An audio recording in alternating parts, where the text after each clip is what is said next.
আল্লাহ যখন এই পৃথিবী সৃষ্টি করলেন, পৃথিবীর মধ্যে ভাইব্রেশন হচ্ছিল, কাপাকাপি। আল্লাহ পৃথিবীর কাপাকাপি বন্ধ করার জন্য পেরেকের মতো পাহাড়গুলোকে পৃথিবীতে ঠুকে দিলেন, কাপাকাপি বন্ধ হয়ে গেল। এই দৃশ্য দেখে ফেরেশতারা বলে, ইয়া রব, পাহাড়ের এত শক্তি, আপনার সৃষ্টির মধ্যে পাহাড়ের চেয়ে শক্তিশালী কিছু আছে?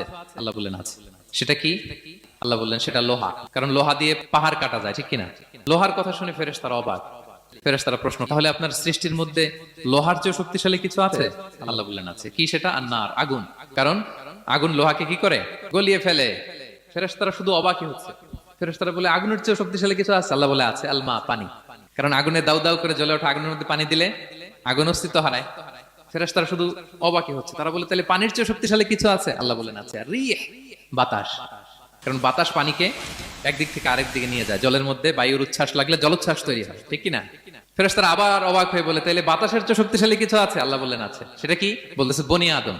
ওই মানুষ শক্তিশালী যে গোপনে দান করে।